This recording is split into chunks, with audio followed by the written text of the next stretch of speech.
Do sonho à realização. O que te coloca no caminho certo? Seja qual for o seu destino, a educação é sempre o ponto de partida e a escolha da universidade, um passo decisivo na jornada rumo ao sucesso. Uma instituição com educação sólida, suporte contínuo e oportunidades práticas que te prepare para transformar os seus sonhos em conquistas concretas, como o Centro Universitário de Patos de Minas, Unipan.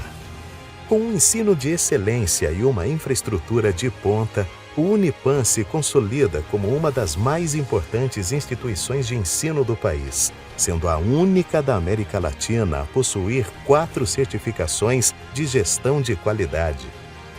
O Unipan é nota 5, nota máxima no MEC.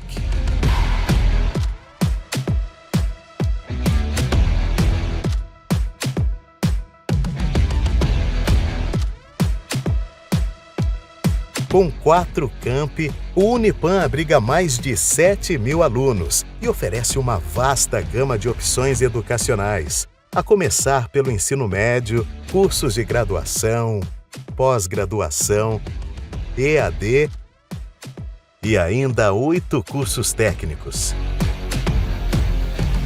Em uma área de 65.000 metros quadrados, o Unipan se orgulha em dispor de uma estrutura de ponta que inclui um campus integrado, conectado e humanizado, com inúmeras áreas verdes e acessibilidade, além de um complexo esportivo moderno, mais de 140 salas de aula e mais de 90 laboratórios e ambientes para práticas didáticas e formação profissional. Tudo isso para atender a uma proposta pedagógica que busca alinhar o ensino teórico à vivência prática, para que os alunos cheguem preparados ao mercado de trabalho. O Unipan ainda oferece um ecossistema que inspira a criatividade, o empreendedorismo e a inovação. Um mundo de oportunidades e de conexões para você ter mais possibilidades para chegar aonde quiser. Esse é o Unipan. Venha fazer parte desse mundo construído especialmente para você.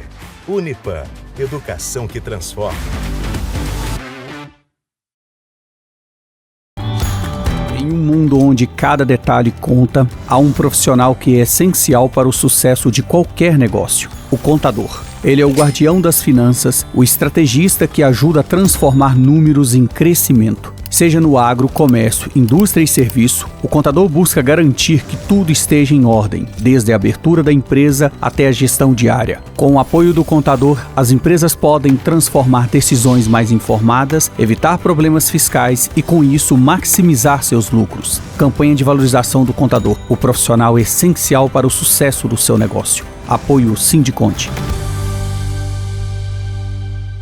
Para quem ainda não conhece o trabalho da ADESP, seja bem-vindo. Somos a Agência para o Desenvolvimento Econômico e Social de Patos de Minas. Fomentamos o agronegócio trabalhando para fortalecer a agricultura familiar, a indústria, o comércio e serviços, gerando novos empregos e promovendo a integração entre o poder público e a iniciativa privada para a cultura, turismo e esporte, contribuindo para fazer da nossa cidade o melhor lugar para se viver. ADESP, juntos construímos o caminho. Essencial Noivos e Essencial Noivas, 2 lojas especializadas em locação de trajes masculinos para noivos, padrinhos, formandos, entre outros. Já Essencial Noivas oferece o aluguel de vestidos para noivas, damas, debutantes, madrinhas e demais convidadas. Essencial Noivos e Essencial Noivas, locação de trajes, vestidos e acessórios, juntos nos melhores momentos. Essencial Noivos e Essencial Noivas.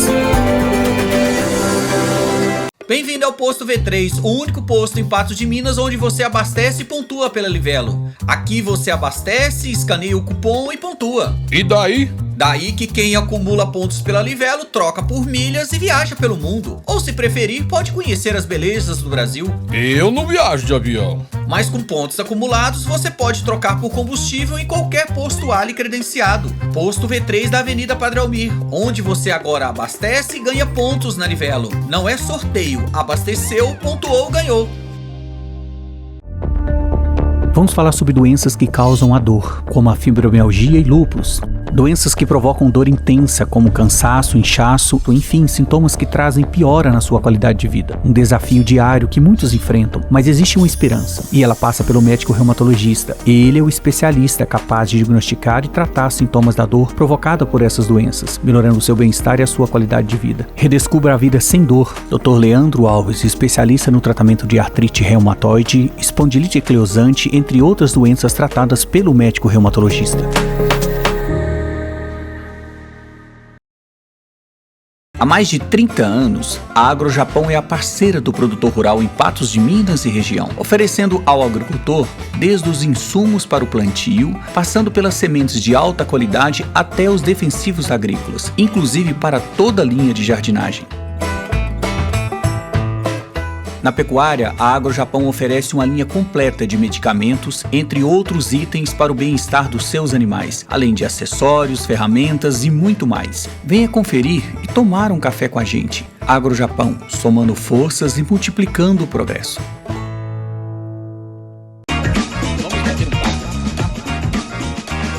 Quero ter um bate-papo sério com você, sério. Bate-papo. Queremos um papo interessante.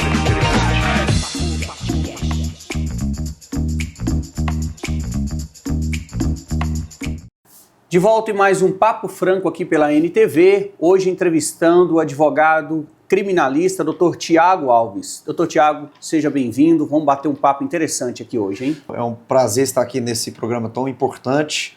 Nós, como os advogados criminalistas, vamos debater várias coisas, vários assuntos aí, para a população ter acesso ao direito delas em relação ao processo criminal.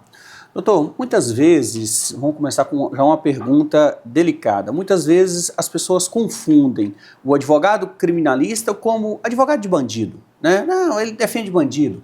Nem sempre, né? Me conclua se eu estiver errado, é o advogado que defende o direito, que muitas vezes pode ser, sim, de alguém que cometeu de fato um crime, mas muitas vezes não.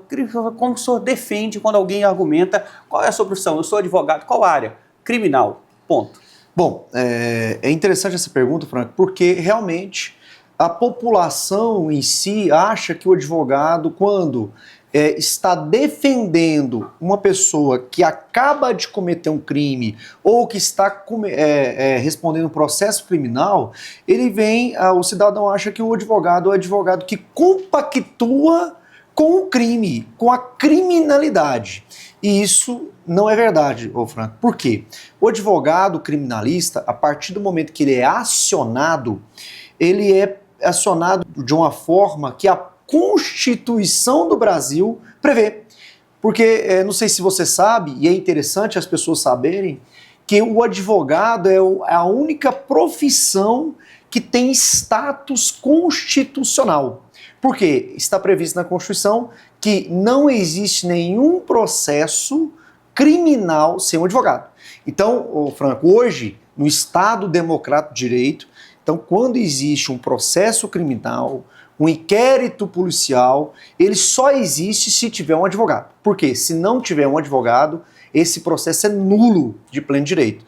Então, o que o advogado faz? Ele defende apenas os direitos, a legalidade do processo. Então, ele não é o criminoso em si, ele é um defensor daquela pessoa que está respondendo o processo criminal. Então, tem uma diferença muito grande, distante, entre o criminoso e o advogado. O advogado está para respeitar a Constituição e as leis brasileiras. Importante citar que quem cria as leis não é o advogado, né? Elas estão ali para serem aplicadas, e aí é o papel do advogado e do promotor, não é isso? Isso. Do promotor e do juiz, no caso. O processo criminal é um triângulo. É porque, isso que eu quero colocar, porque sempre envolve advogado, estou falando entre a defesa e a acusação, advogado, promotor e juiz. Isso. O processo criminal é um triângulo.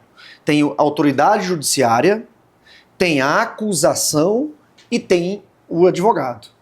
A acusação, ela é parcial, ou seja, ela tem que falar que a pessoa cometeu um crime, que foi daquele jeito. O advogado também é parcial. Ele vai falar, não, ele não cometeu o crime desse jeito, tem uma lei específica nesse sentido. Agora não, o juiz já é imparcial. Ele vai analisar tanto as provas do promotor de justiça quanto as argumentações do advogado, para ele proferir uma sentença contra a pessoa. Perfeito, doutor. Agora, na prática, muitas vezes não há uma acusação e ela é leviana de provas. Isso parte tanto do advogado, que muitas vezes o advogado também atua como acusador, né? Quando há um crime, que junto com o promotor ele atua como acusador. Muitas vezes essa acusação, ela não, o papel do promotor é acusar. E ele passa a acusar, lógico que há suas exceções. Tem casos que o promotor fala, não vou oferecer denúncia, esse caso por mim está encerrado. Mas muitas vezes o promotor não acusa, principalmente quando é júri.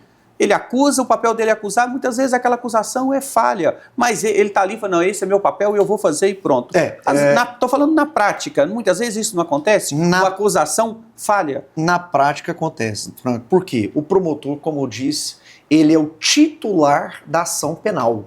Então ele tem obrigação de acusar. Até às vezes a gente vai em júris, a gente vê o promotor falando, não, se eu posso... Não, mas a principal função do promotor é acusar. Ele está lá no sistema acusatório de um processo penal como acusador. Ele tem que acusar. E o advogado fazer sua defesa. Bem feito. O processo criminal em si, ele às vezes tem alguns aspectos falhos, em que, infelizmente hoje, Franco, eu tenho que dizer, porque hoje a principal função de um processo criminal é manter uma pessoa presa. O juiz hoje, ao analisar um flagrante delito, ele prefere muitas vezes deixar a pessoa presa do que deixar ela solta. Por quê? Se deixar a pessoa solta, respondendo em liberdade, dá uma sensação de impunidade para a população.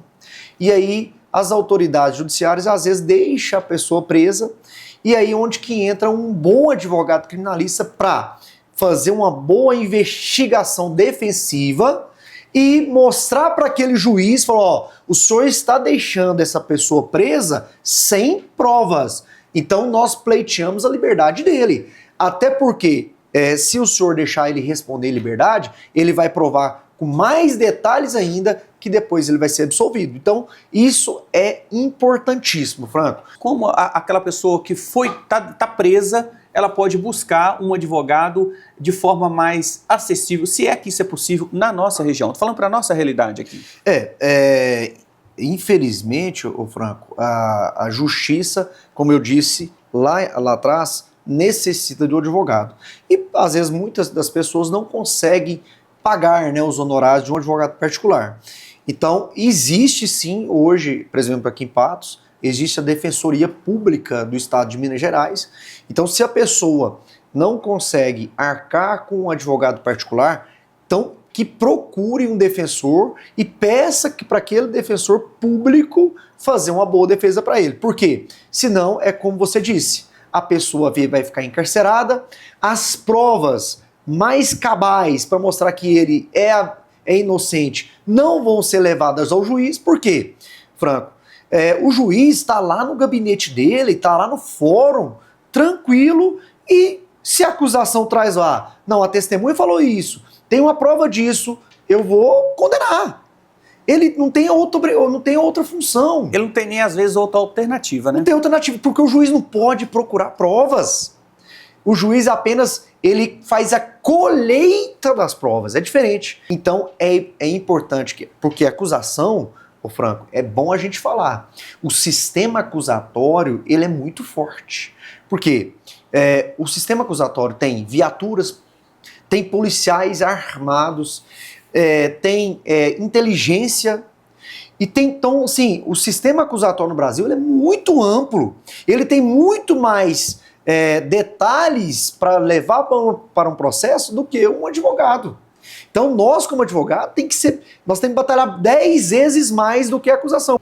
E é importante frisar, Franco, que, infelizmente, no sistema acusatório ainda tem abusos. Isso é sempre importante falar para a população, porque muita gente me pergunta, doutor, a polícia está aqui na minha casa, eu posso filmar a ação policial? Deve. É uma segurança que você tem.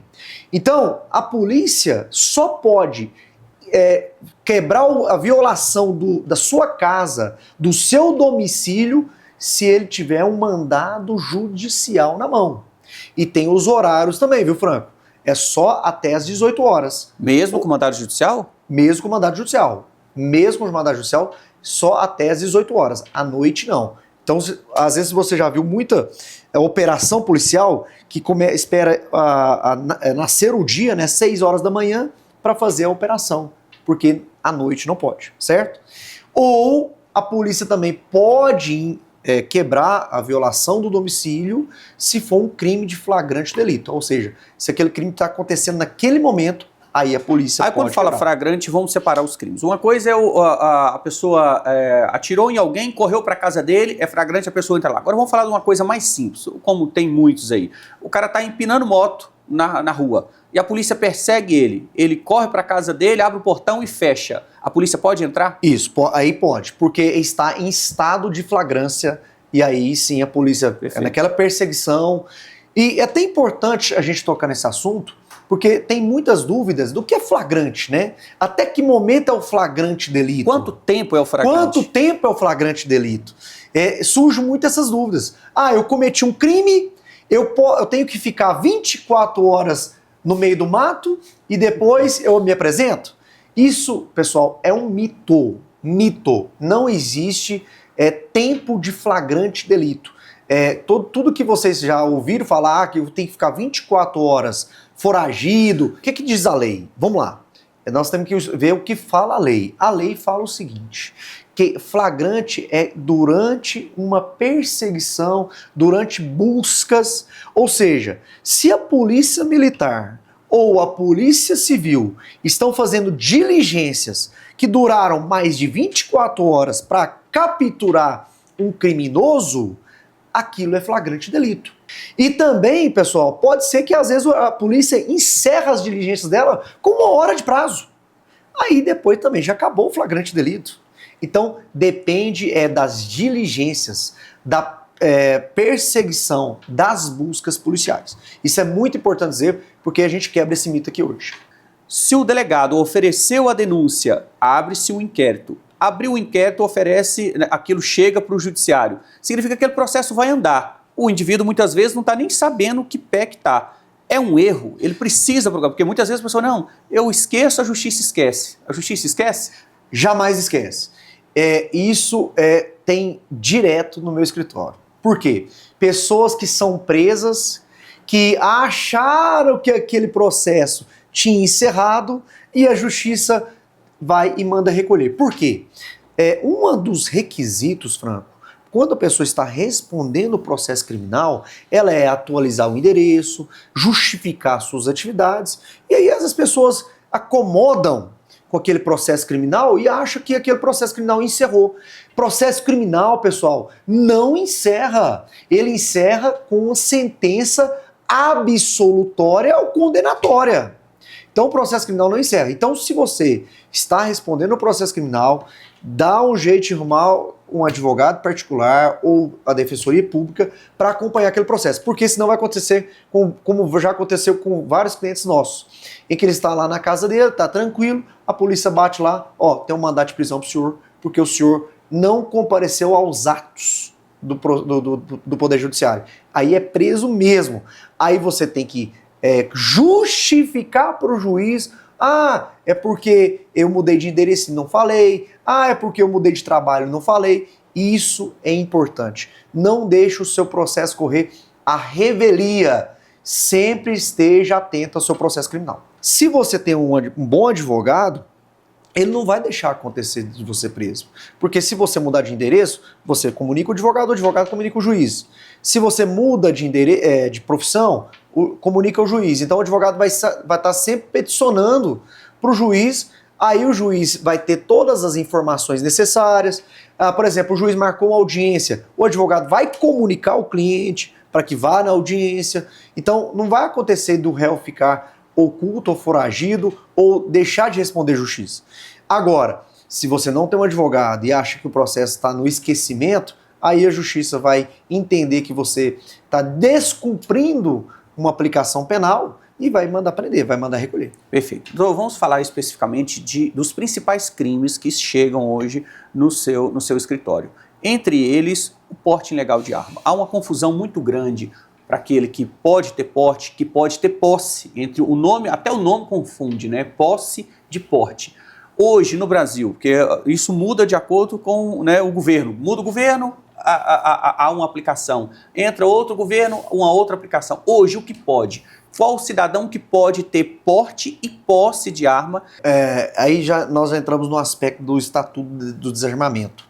E, infelizmente, o Estatuto do Desarmamento ele é influenciado pela política. Doutor, o Estatuto do Desarmamento, te interrompendo, quando o governo lançou o Estatuto do Desarmamento, o governo anterior ao governo Bolsonaro, vamos dar nome aos bois aqui, entrou o Estatuto do Desarmamento. Foi incentivado, inclusive, o cidadão a devolverem as suas armas. Entrou o novo governo, foi o incentivo a você ter posse de arma. Mudou completamente. Agora volta o novo governo. Significa que o Estatuto do Desarmamento que existiu anteriormente, ele afrouxou, ele deixou de existir, porque isso foi aprovado no Congresso, e agora entrou o novo. Queria que o senhor falasse isso para as pessoas entenderem qual é a real situação que nós estamos hoje. Tá. O Estatuto do Desarmamento, Frank, ele é uma lei federal. Então é uma lei federal que ela não foi revogada. O que existiu e está existindo na política são decretos presidenciais para regulamentar posses de armas de fogo. E meio que para dar uma mitigada, uma amenizada nos quesitos, nos requisitos para ter a posse. Então hoje, e ainda existe sim a CAC, né? A pessoa pode ter a posse de arma para tiro esportivo, pode ter para fazendas, pode ter normal. Só que as pessoas têm que ter atenção em que quando você é CAC, você acha que tem a posse legalizada e vai pegar um armamento, vai botar na cintura e vai começar a andar. Então, foram inúmeros casos que eu trabalhei lá no escritório, em que pessoas estavam na fazenda, colocavam o seu armamento no carro, pode até transportar. Existe o transporte do armamento. Seja específico sobre isso, porque essa confusão é absurda. Você pode transportar, por exemplo, você é um tirador, você vai tirar numa casa de tiro. Então você vai sair da sua casa, vai colocar o armamento no porta-mala, tem todos os requisitos para você transportar aquela arma. Não pode estar perto dele, tem que estar lá no porta-mala. Não pode estar perto dele, tem que ter todos os alvarás, todas as licenças com ele. Então vai estar desmuniciada o armamento lá para transporte. Aí você sai da sua casa e vai até o clube de tiro. Beleza. E o que acontece? As pessoas às vezes se iludem e acham, não, agora eu posso transportar essa arma comigo. E coloca a arma, por exemplo, ali do lado do carro, municiada, é parada pela polícia, a polícia imediatamente vai prender essa pessoa. Ele vai prender? Vai prender por porte ilegal. Mas olha só, eu não estou falando nem do tiro esportivo, não, porque esse já tem uma noção, sai de casa, já sabe qual a forma que ele deve conduzir o seu armamento até o estande de tiro. Mas quem mora na fazenda, ele tem o CAC para caçador, né? Na nossa região é permitida a caça de javali. Uhum. Como que vai dirigir até o local de caça sem o armamento municiado? Porque às vezes durante o trajeto já é o percurso de caça. Isso eu estou falando de forma legal, porque eu já conversei isso com o capitão da Polícia Ambiental daqui, que não é bem o trabalho dele, mas se eles pararem alguém e essa arma estiver municiada, ele pode se empreender. Mas como que a pessoa vai decidir, não, daqui desse trecho para frente, o bicho pode estar já pronto, não, aqui eu posso municiar, ali eu não posso. Isso já aconteceu, nós já trabalhamos em casos semelhantes, foi certinho o que você falou aí, é um caso semelhante, idêntico ao que você falou, em que um fazendeiro pegou seu armamento, calibre 12, foi fazer a caça, andou 5 quilômetros, tinha uma blitz. E aí a polícia parou e prendeu.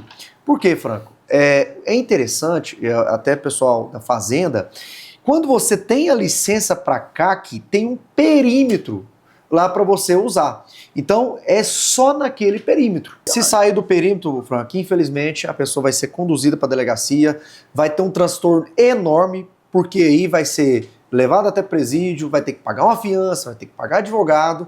Então, tome muito cuidado. Respeite os perímetros que você recebeu da sua licença. Vamos para um outro exemplo que também chega no seu escritório o tempo todo. Crimes de trânsito. Atropelei alguém, alguém foi vítima você viu alguém atropelar alguém, a questão do crime de omissão e por parte do condutor e muitas vezes por parte da testemunha. Ela viu, falou, não, fica calado, deixa quieto, tal, eu sou fulano de tal. Me fale sobre isso, como isso implica criminalmente crimes de trânsito com vítimas, seja elas fatais ou não. Bom, já estamos entrando no aspecto do Código Transbrasileiro, né, que é o CTB, e o Código Transbrasileiro, ô Franco, é interessante, ele tem duas partes, que são as infrações administrativas, multas, né, que a polícia, que o pessoal da guarda pode fazer as multas, e tem o aspecto criminal. Nós vamos falar sobre o aspecto criminal, que é o interessante, que é quando acontece um crime no trânsito. E muitas das vezes as pessoas acham que o crime no trânsito, que aquele acidente no trânsito, não é crime.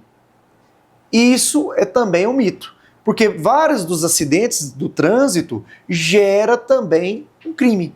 Por exemplo, pode ser o homicídio culposo, pode ser lesão corporal, pode ser também embriaguez ao volante. Então tem vários crimes do CTB que são decorrentes de um acidente de trânsito. Em relação aos crimes de trânsito, é bom a gente salientar, Franco, que ninguém quer cometer um crime. Não tem um dolo, ou seja, você não tem vontade de fazer aquele crime. Você, às vezes, agiu por negligência, imperícia ou imprudência.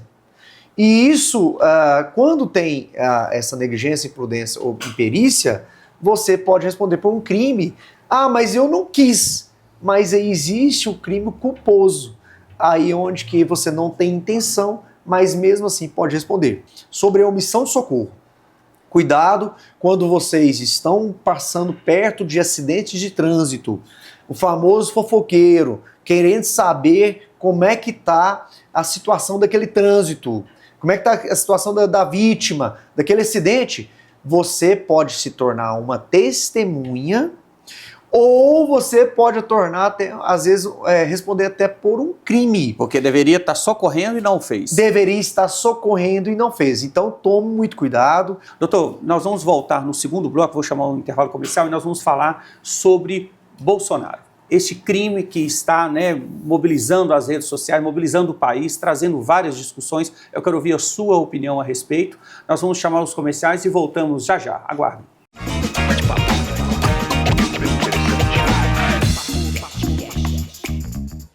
Bem-vindo ao Posto V3, o único posto em Patos de Minas onde você abastece e pontua pela Livelo. Aqui você abastece, escaneia o cupom e pontua. E daí? Daí que quem acumula pontos pela Livelo troca por milhas e viaja pelo mundo. Ou se preferir, pode conhecer as belezas do Brasil. Eu não viajo de avião. Mas com pontos acumulados, você pode trocar por combustível em qualquer posto Ali credenciado. Posto V3 da Avenida Padre Almir, onde você agora abastece e ganha pontos na Livelo. Não é sorteio, abasteceu, pontuou, ganhou.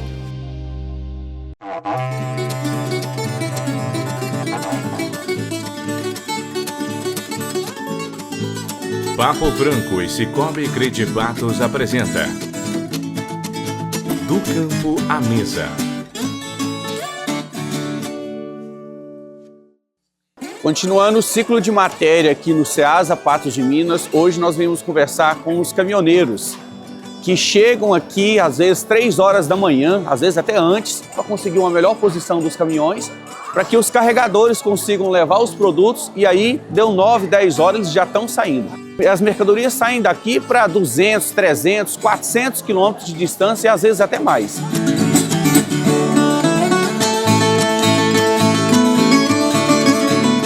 Aloysio, o senhor carrega quantas vezes por semana? 2 vezes. E daqui vai pra onde?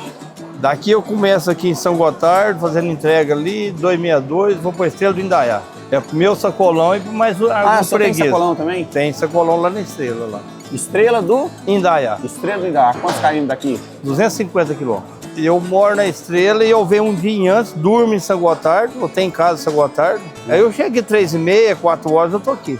Quando dá 8, 9 horas, tá resumido. Tá resumido, tô indo embora. Eu tô indo embora. É cansativo? Prazeroso? A gente costuma, né? Costuma. É bom porque, por exemplo, hoje eu tô vendo o pessoal diferente daqui, o caminho já passa São Gotardo, já é outro pessoal, eu já pego a 262, já é outro pessoal. Eu chego no Estrela do Indaiá, é outro pessoal. Amanhã eu vou em Dores do Indaiá fazer entrega também e vou até Serra do Baité. E no caminho eu pego 50 caixas de tomate no caminho. Aí já vai pegar direto com o produtor? É, direto com o produtor. Aí já tem preço, tem tudo, né? É o seu ganha-pão. Obrigado, eu. Prazer é meu. Parabéns pelo trabalho. Obrigado.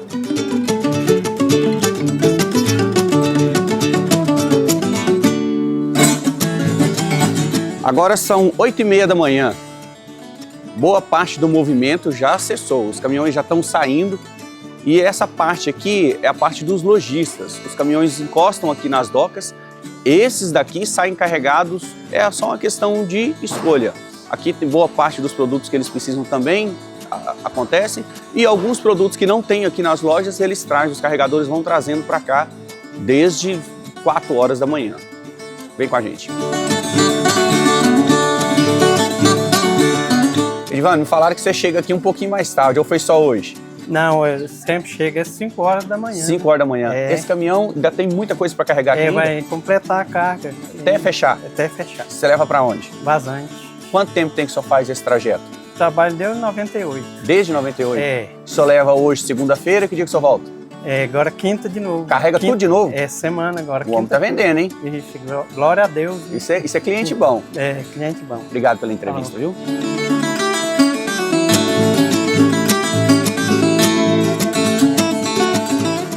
Você assistiu do Campo à Mesa. Apresentação Dácio Franco. Oferecimento AgroJapão. Somando forças e multiplicando o progresso. E Cicobi Crede Patos. Somos hoje a cooperativa do futuro. Tocar um negócio difícil para quem não tem um parceiro certo. No Cicobi Crede Patos, tudo é diferente. Rápido, fácil e seguro. Mais capital de giro, facilidade de crédito, taxas baixas e sem burocracia. Mais que um banco, uma cooperativa que coopera com você. Mude a sua realidade e faça o seu negócio decolar assim como eu fiz. Seja um cooperado Cicobi Crede Patos, você também. Tatão Moda Masculina, tradição e estilo desde 1969. Para homens de personalidade e prazer de se vestir bem. Aqui você encontra a sofisticação das marcas Calvin Klein, Individual e Pierre Cardin. Além da elegância dos ternos Raffer e das jaquetas Jaque. Tatão Moda Masculina, seu estilo, nossa tradição. Rua Olegário Maciel 261 em Patos de Minas. Pessoal, nós chamamos aqui o Dr. Walter Ley para dar um recadinho da Sorriso aqui para vocês. Doutor, a gente vai percebendo a dúvida das pessoas em relação a alguns procedimentos. Queria falar sobre extração e implante pós-extração. No caso, ele fez um tratamento antes de endodontia, né, um tratamento de canal, mais conhecido como tratamento de canal, mas percebe que isso não funcionou. Volta no dentista, vê o diagnóstico e percebe que aquele tratamento de canal não funcionou, por vários fatores. Qual a importância e qual as vantagens de fazer um implante agora, pós-extração desse dente, agora condenado, e se colocar um implante ali pós-extração? Esse é um ponto muito importante, Dácio, muito bem frisado, porque quando a gente faz a colocação do implante, a instalação do implante, momento pós-exodontia, a gente aproveita o que a gente tem mais sagrado, que é o nosso corpo, a formação óssea pós-implante. Ela é mais rápida? Mais rápida e de uma consistência melhor, um osso de qualidade melhor. A gente aproveita essa formação óssea para a gente estar fazendo a integração do implante, tendo assim um resultado mais satisfatório e um tratamento mais eficiente com esse implante. O paciente pode sair de lá retirar esse dente e colocar o implante e colocar um dente provisório? Isso é possível em alguns casos? Isso é possível sim. A gente faz a carga imediata que a gente fala. A gente faz a extração do dente, a colocação do implante e a instalação do provisório. O empecilho que a gente tem é que a gente tem que ter um osso saudável naquela região para a gente estar colocando essa carga. É possível também fazer a instalação do implante, aguardar em torno de 4 a 6 meses. A ossa integração? A ossa integração do corpo e a gente sim prosseguir com a reabilitação desse paciente. A gente falando aí entre 4 e 6 meses, é um movimento muito leve, imperceptível. Então a gente não tem esse problema da distalização dos dentes. Perfeito. Então, Sorriso Centro Odontológico, porque a vida é agora e a sua saúde bucal não pode esperar.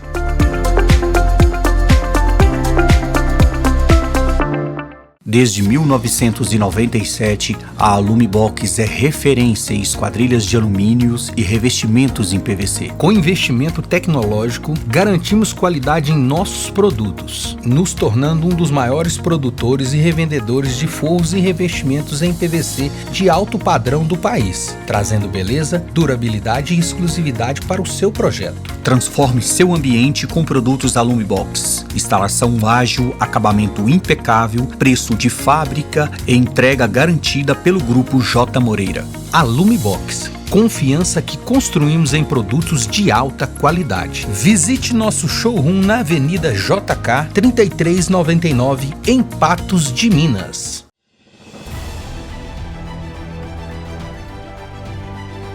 Papo Franco apresenta Justiça antes que tardia. Doutor Paulo Ricardo, quais são os documentos necessários para se iniciar um processo de loteamento urbano? Olha, Dácio, o primeiro documento que você precisa quando você pretende lotear um imóvel, você tem que protocolar no município um pedido de diretrizes municipais. Quais são as regras para o loteamento naquela região que você pretende fazer o parcelamento do solo? E eles vão te dar, olha, nesse local você precisa de ter lotes de pelo menos 12 metros de frente, 10 metros de frente, uma área mínima de 200, 250 metros quadrados. Essa resposta, desculpa eu te interromper, essa resposta as prefeituras sempre têm? Sempre tem, sempre tem. Então, quando você vai fazer o pedido, você fala, olha, eu pretendo lotear, fazer o parcelamento do solo desta matrícula aqui, você já entrega. Aí a prefeitura lá no seu cadastro vai saber em qual região que está localizado aquele imóvel. Olha, esse é o primeiro documento. E aí que o engenheiro vai saber quais as regras que ele tem que seguir no projeto urbanístico dele. E normalmente esse processo de análise por parte da prefeitura demora quanto tempo?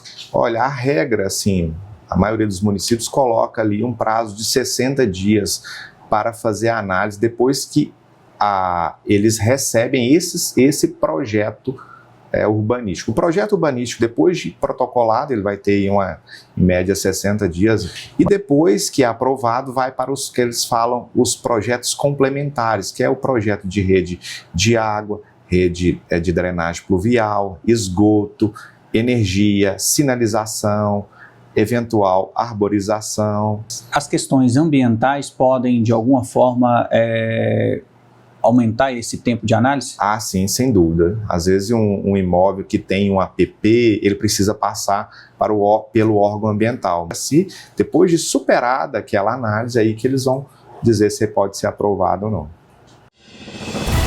Papo Franco apresentou Justiça antes que tardia, pois é seu direito e você precisa saber.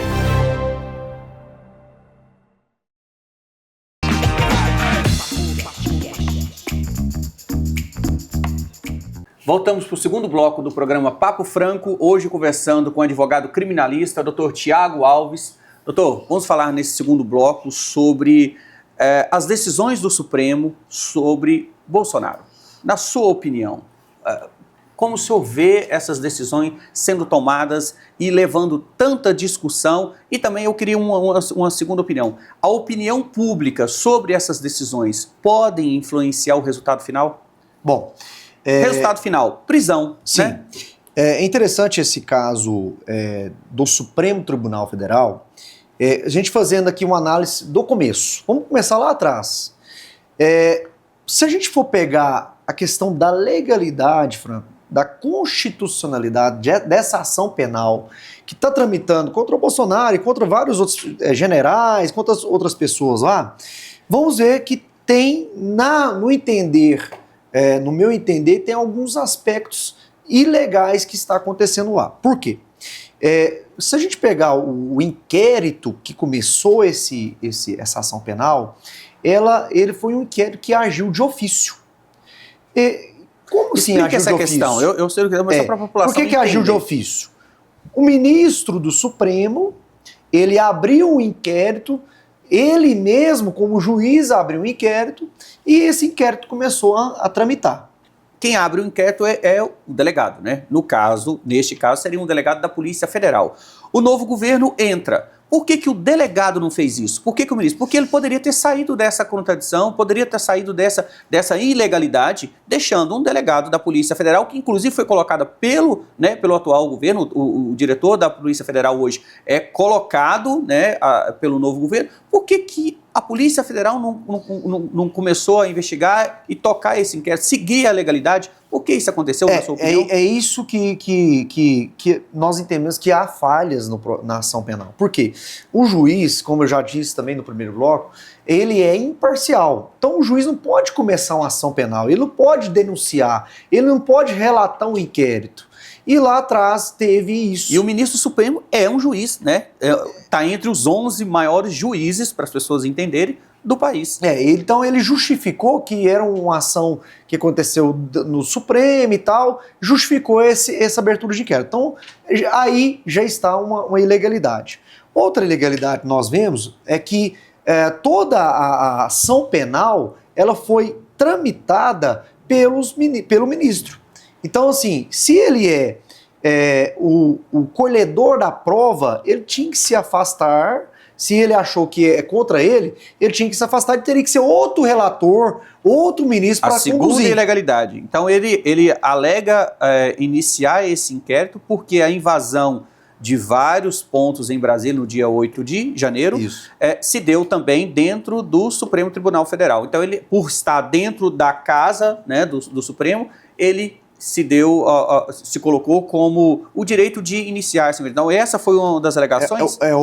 Uma das alegações também. Então, assim, ele é o relator e é o colhedor da prova no Supremo. Então, assim, como que ele é vítima e, ao mesmo tempo, juiz da causa? Então, Só outra para das as pessoas ilegalidades. entenderem, por exemplo, se um juiz tem a filha dele roubada, ele não pode ser o juiz do caso, né? As pessoas entenderem. O juiz tem que ser imparcial. Se ele é vítima, ele já não pode ser o juiz daquele caso. Existe a lei dos casos de suspeição.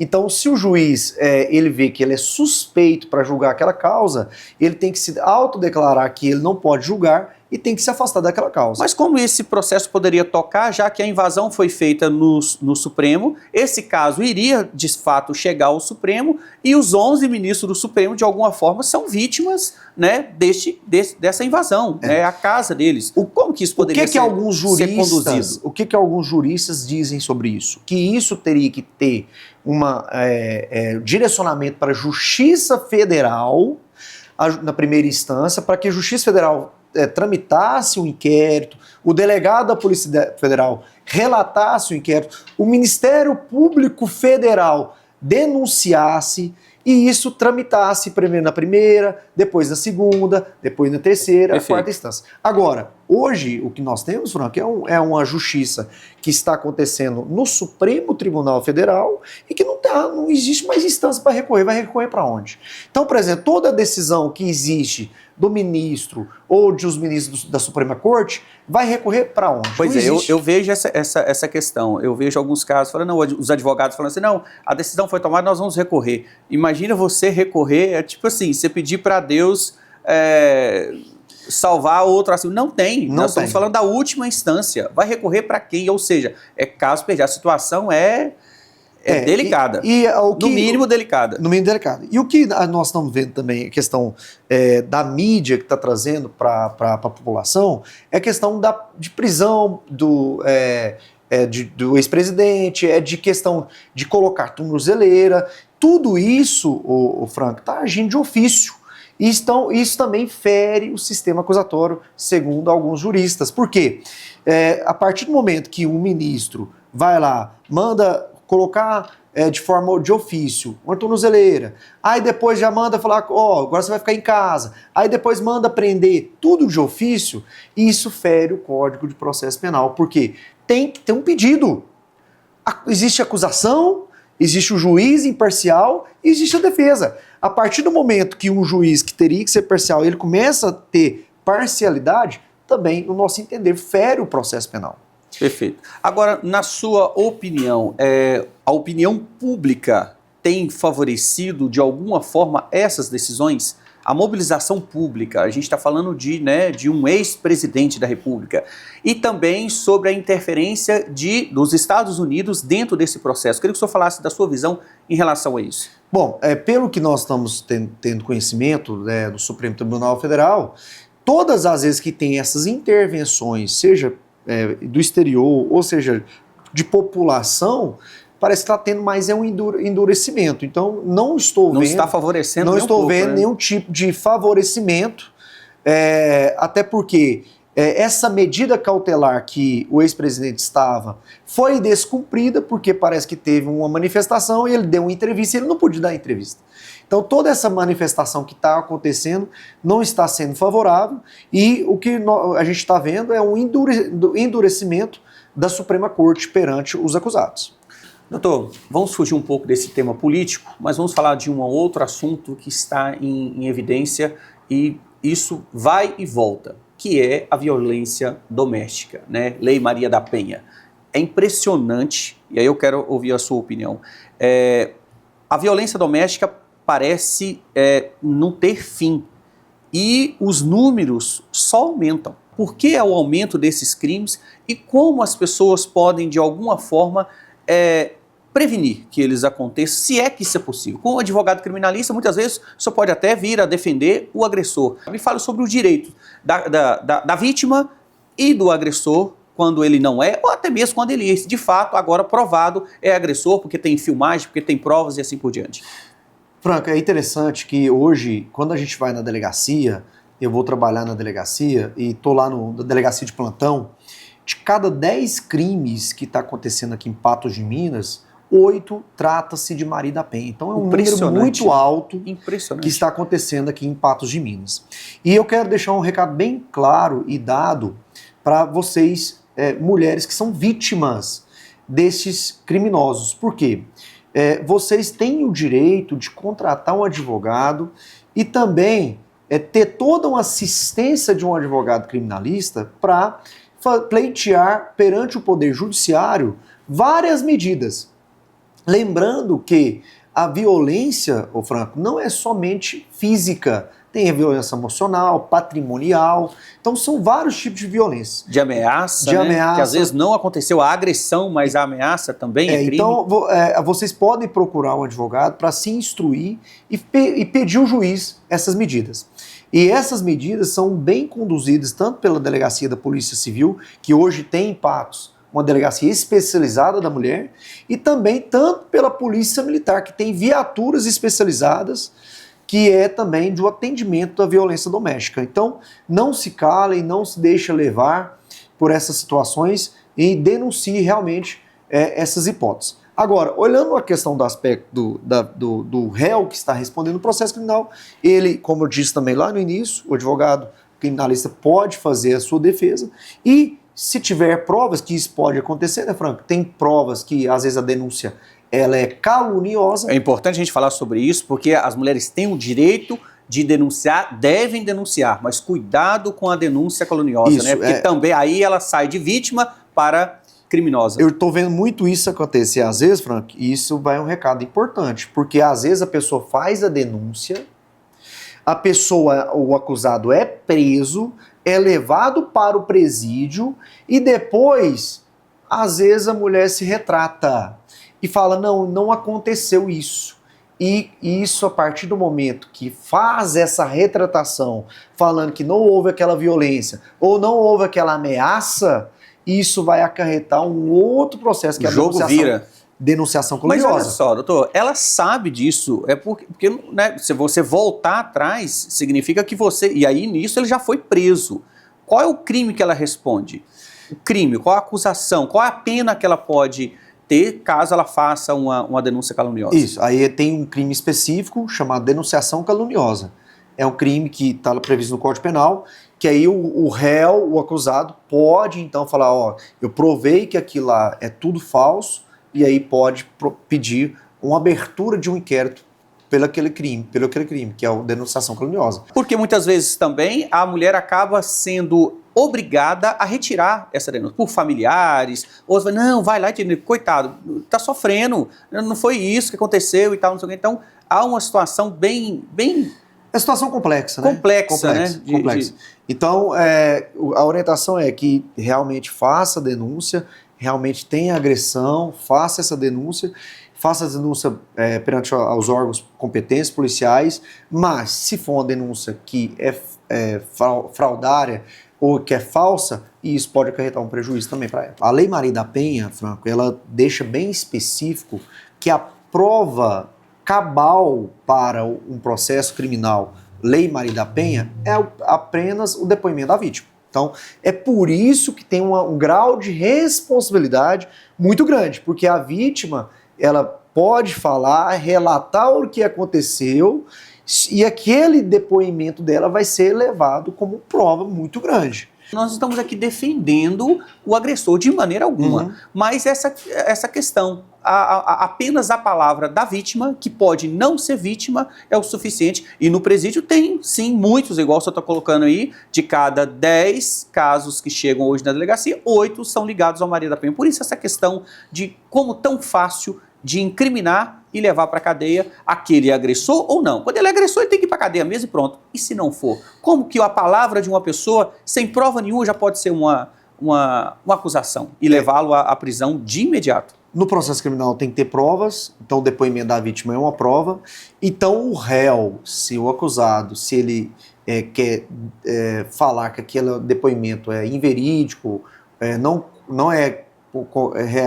tem constante realidade do que foi dito ali, ele tem que fazer provas. Então o acusado que faça provas, ele vai ter que mostrar... É o acusado que tem que gerar a prova que ele é inocente. No caso, e rápido, ele que tem que fazer a prova, pegar uma filmagem, conversas de WhatsApp, tudo que ele achar importante para mostrar que aquilo não foi a realidade dos fatos. O fato é que a gente precisa tocar nesse assunto mais vezes. A violência doméstica está acontecendo de forma absurda. Isso tem que acabar, né? É impressionante o quanto os números vêm crescendo. A gente precisa voltar a falar disso de novo. Doutor, quero agradecer demais a sua presença aqui no programa. Muito obrigado por todos os esclarecimentos. Quero bater um papo contigo novamente em outras ocasiões. É um prazer tê-lo aqui novamente. Prazer todo meu, Franco. Estou sempre à disposição de vossa pessoa, da população, de todos aí, para a gente tirar todos esses mitos, tirar todas essas dúvidas do processo criminal, que é uma área que é mais chamativa do direito, né? O processo criminal, quando se envolve em crime, que tem séries, tem várias coisas que acontecem aí, é muito interessante e desperta a curiosidade das pessoas. Então, estou sempre à disposição. Perfeito, muito obrigado. Nós voltamos na próxima quinta-feira com mais um Papo Franco aqui pela NTV. Fiquem todos com Deus e até lá.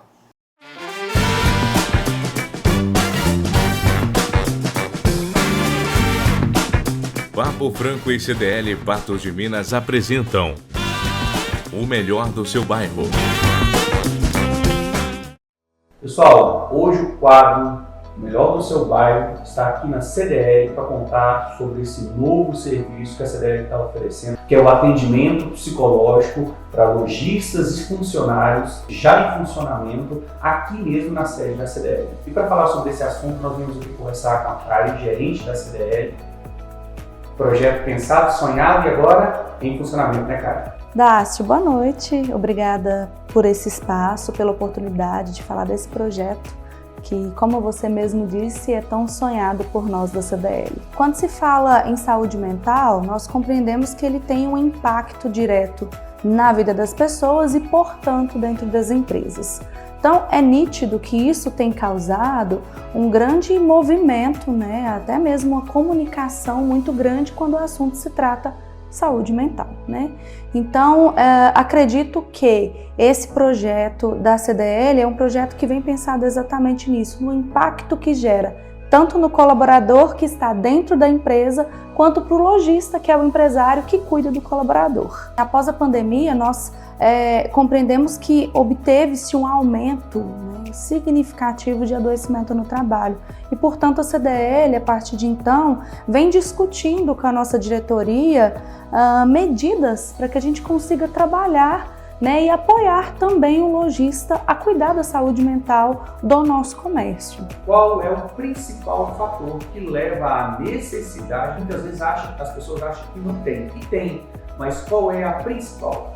Bom, Dácio, é uma questão muito subjetiva, porque cada pessoa tem a sua história e o seu contexto de vida, mas é nítido que a ansiedade e até aquele fator depressivo, né, o humor rebaixado, são fatores que levam muitas das vezes as pessoas a trazerem isso como queixa inicial. Então, assim, o que o processo terapêutico ele busca fazer? Não só aquele acolhimento e aquele espaço respeitoso, aquele espaço em que o paciente compreende que existe um sigilo e um respeito pela história dele, mas também para criar medidas para conseguir ver o problema, para conseguir ver a solução e para conseguir se conhecer como história também.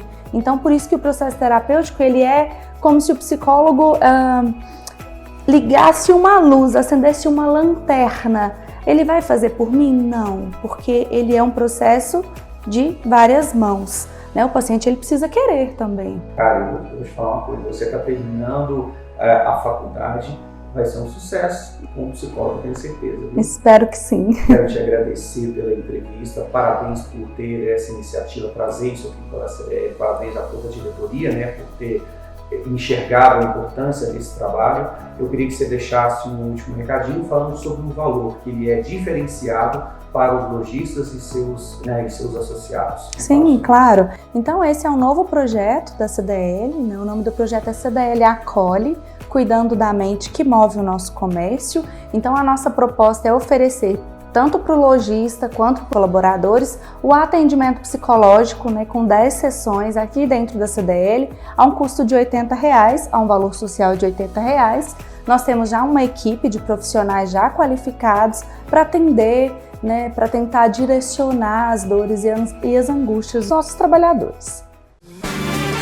Você assistiu O Melhor do Seu Bairro. A apresentação, Dácio Franco. O oferecimento CDL Patos de Minas. Há mais de 45 anos integrando o comércio à sociedade. Apoio Eletropassos, a sua loja de material elétrico em Patos de Minas. Passa aqui. Desde 1997, a Alumibox é referência em esquadrilhas de alumínios e revestimentos em PVC. Com investimento tecnológico, garantimos qualidade em nossos produtos, nos tornando um dos maiores produtores e revendedores de forros e revestimentos em PVC de alto padrão do país, trazendo beleza, durabilidade e exclusividade para o seu projeto. Transforme seu ambiente com produtos da Alumibox. Instalação ágil, acabamento impecável, preço de fábrica e entrega garantida pelo Grupo J. Moreira. Alumibox. Confiança que construímos em produtos de alta qualidade. Visite nosso showroom na Avenida JK 3399, em Patos de Minas. Há décadas, irrigar é mais do que regar a terra, é sobre transformar o solo em prosperidade. Na Tijuca, garantimos mais do que produtividade. Oferecemos soluções completas para irrigação com pivô. Temos o maior estoque multimarcas da região e somos uma fábrica de referência, desde o estúdio de viabilidade à consultoria pós-instalação, com acompanhamento periódico e assistência técnica especializada. Conheça a nossa fábrica aqui, na rodovia 354, quilômetro 241, entre Lagoa Formosa e Patos de Minas. Tijuca Pivô Central, irrigação de confiança com o propósito de produtividade e sustentabilidade.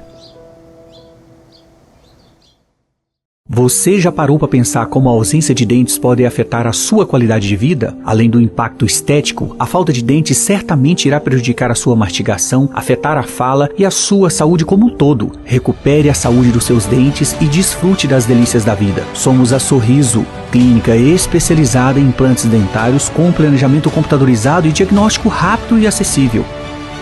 Sorriso, porque a vida é agora e o seu sorriso não pode esperar. Conte conosco, ligue e agende a sua consulta. Eletropassos, há quase 2 décadas, a sua parceira em material elétrico. Com o maior estoque da região, temos o que você precisa. São mais de 7.000 itens à sua escolha. Agora com um novo espaço, trazendo mais conforto e agilidade no atendimento. Venha conferir, passa aqui. Nova Eletropassos, na Avenida Brasil 1084.